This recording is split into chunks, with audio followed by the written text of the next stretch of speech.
Bonjour mes alchimistes, donc voici la deuxième édition de notre travail sur la méditation guidée. Toujours pareil, ce sera un rendez-vous avec les crânes de cristal. Et donc, nous allons voir, bon bien sûr la méditation sera moins longue que la dernière fois, parce que la dernière fois c'était un peu une introduction. Donc la carte que je viens de tirer, c'est l'esprit. Mon esprit est libre, sans contrainte. Les réponses viennent à moi en leur temps. Super programme pour pouvoir travailler aujourd'hui cet état de méditation. Alors vous connaissez mon petit rituel, le fond sonore sera Pachelbel, parce qu'au niveau des fréquences, c'est très important pour nous de pouvoir être en alignement au niveau des systèmes d'énergie. Ensuite, je vais appeler l'énergie des crânes de cristal, l'enseignement des crânes de cristal, et ils vont bien sûr travailler sur nous et on va voir comment la méditation se programme à travers des images ou à travers des mots d'intuition ou voilà. Et donc, je vous guiderai un peu et au fur et à mesure que les choses apparaissent, je vous en fais part puisque c'est une canalisation en direct. Voilà. Donc, nous allons nous préparer. Évidemment, il est suggéré qu'on fasse un petit peu des exercices de relaxation pour pouvoir vraiment bien se poser. Alors, je vais le faire quand même avec la musique parce que j'adore Pachelbel. Allez, donc nous allons faire les mouvements giratoires au niveau de la tête parce que la nuque, souvent, c'est l'estar. C'est une zone très importante pour le voyage astral. Quand l'âme sort, elle sort par l'arrière, elle sort par cette zone-là. Donc il est très important de pouvoir libérer cette zone. Et un des mouvements qui est assez favorable à ça, c'est bien sûr, attention si vous avez de l'arthrose cervicale, ne forcez pas trop. Mais c'est les mouvements giratoires. Vous voyez, comme ça, là. Et on n'hésite pas à monter le menton, à descendre, mais à le faire aussi en l'autre sens. Une fois, deux fois, on revient. Un, deux. Après, on tourne la tête d'un côté, en alignement à l'épaule. De l'autre côté.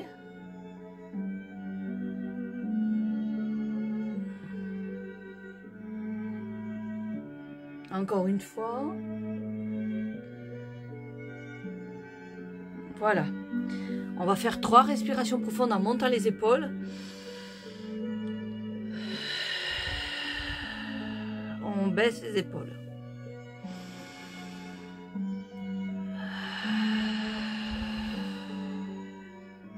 On monte. On baisse. Appuyez-vous confortablement le dos. Et nous allons commencer à travailler sur le mot esprit.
Il y a une onde de forme, un lémiscate qui vient d'apparaître. Je peux facilement voir tous les fils dans lesquels il est tissé. J'ai même envie que ma tête suive cette onde.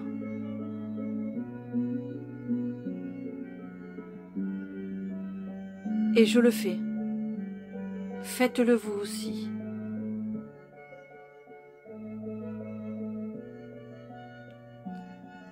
En fait, il s'agit d'un travail sur les deux hémisphères, hémisphère droite et hémisphère gauche, au niveau cérébral. Normal, on parle de l'esprit.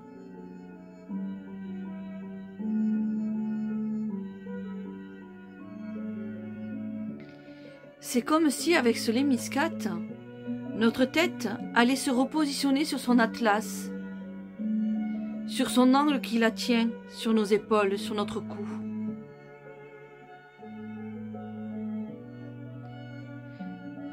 Même à 1 millimètre près,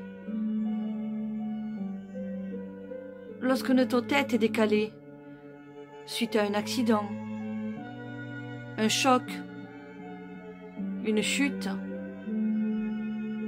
de notre enfance, plus ou moins récent,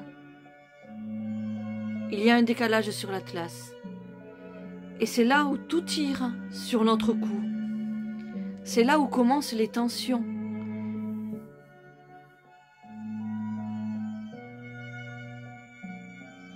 Sur nos trapèzes. L'énergie se libère de plus en plus au fur et à mesure que le lémiscate devient régulier.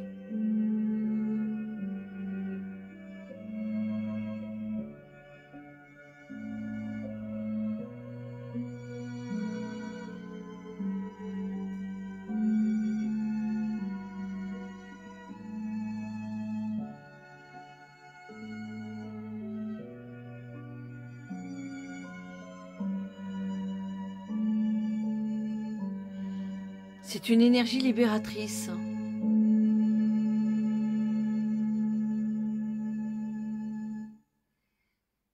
Au fur et à mesure, on voit le point central qui fait la jonction des deux spirales, des deux boucles.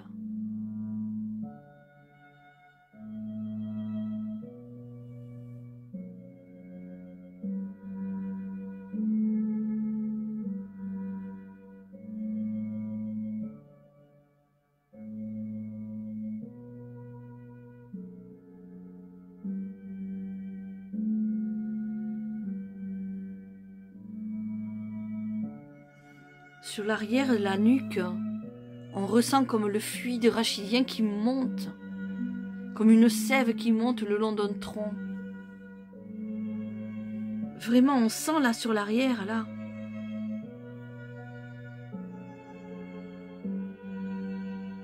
Comme une montée, une petite chaleur.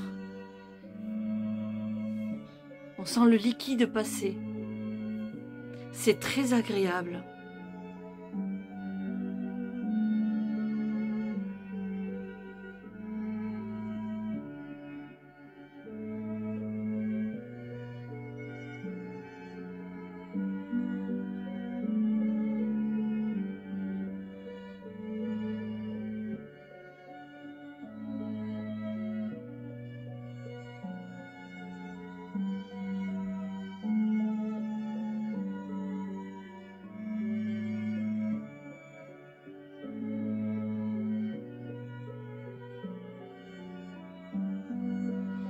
Oh, extraordinaire. Le fluide est monté comme ça et arrivé pratiquement à la pinéale. Une fleur de lotus vient de s'ouvrir de couleur rose-blanche. Et elle est teintée comme nuageuse avec du rose. Mais c'est vraiment un lotus. C'est une énergie d'amour, de bien-être, d'ouverture. Bouddha, merci Bouddha. C'est la divinité Bouddha avec toute sa sagesse, toute sa reconnaissance, toute cette force qu'il a menée à travers ces étapes initiatiques à la révélation de l'univers. Les 1000 pétales, c'est l'ouverture globale de toute la vision universelle, de la compréhension de Dieu, non pas en religion, de Dieu créateur du ciel et de la terre. Voilà cette délivrance sur l'esprit.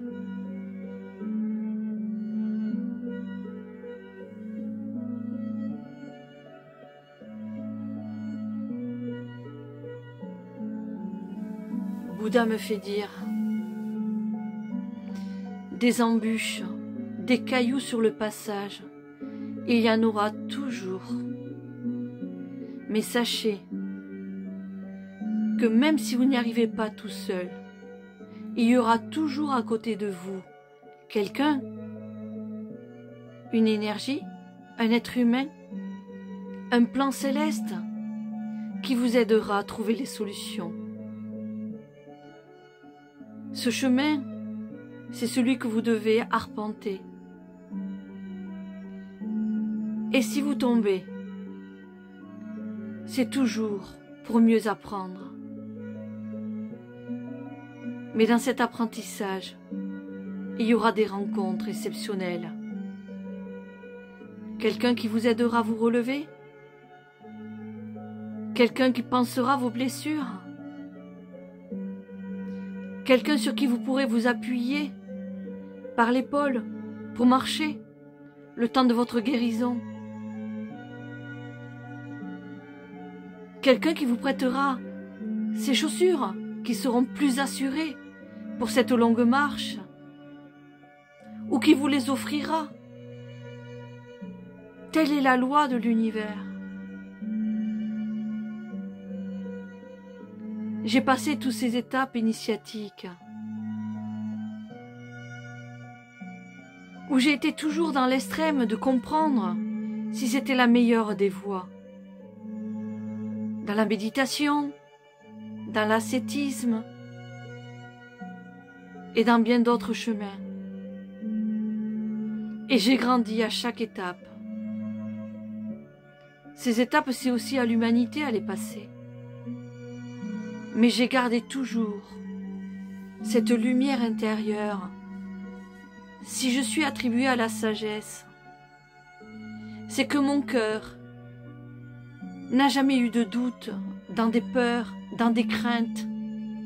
L'interrogation était toujours celle du plan qui m'a menée et dont j'avais la certitude que je ne pouvais que triompher vers la réussite, l'accomplissement.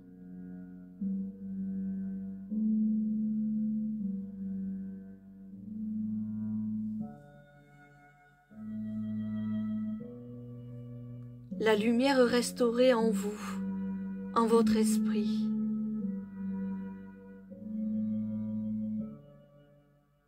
Vous alimentera, fortifiera tout ce que vous êtes. Acceptez de recevoir. Bouddha est en train de nous mettre une écharpe blanche. C'est une écharpe un peu transparente. Mais là, sur le fond, elle est cousue de fils d'or.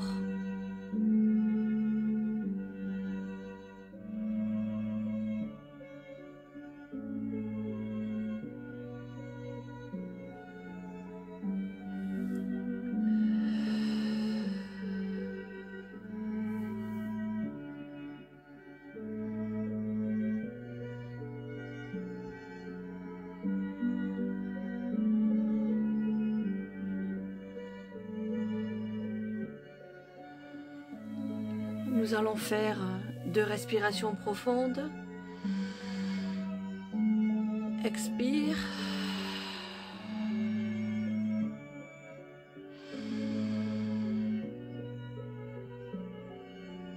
Expire. À nouveau le mouvement de tête giratoire.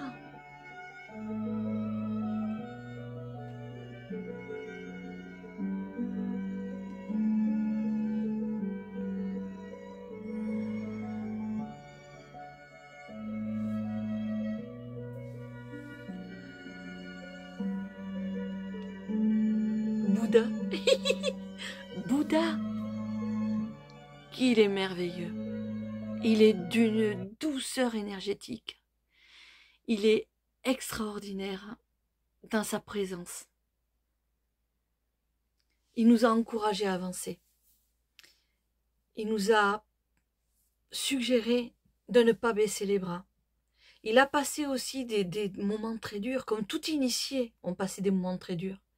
Et pourtant, ils ont eu cette force, cette foi, cette conviction qu'ils étaient dans le juste, dans le vrai. Si vous êtes dans le juste et dans le vrai, continuez votre démarche.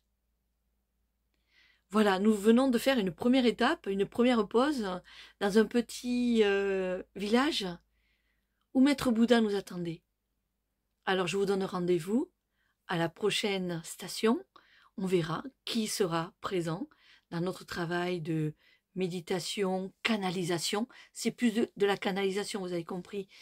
Je suis pas une spécialiste je suis pas dans le yoga, tout ça, mais c'est juste vous apprendre à vous laisser aller dans la canalisation. Donc, merci mes alchimistes. Je vous rappelle que vous pouvez trouver toutes les formations qui sont faites à travers les chakras cristal, l'enseignement méthode de soins, les crânes de cristal, les enseignements celtiques, les druides, le druide intérieur, la magie théurgique, voilà, les clés de la magie métatronique, qui ne sont pas de la gestuelle. Les clés de la magie métatronique, c'est du travail. Ce sont des rituels complets, avec des outils. Ne pas confondre avec ce qui a été dit, les 12 clés métatroniques. Moi, on parle de la magie métatronique. Métatron est présent, on a d'ombre Métatron et on reçoit toutes ces énergies et on parle son langage. Voilà, je vous remercie. Vous pouvez me retrouver à l'Académie française de l'alchimiste et abonnez-vous sur le YouTube de l'Académie. Je vous remercie.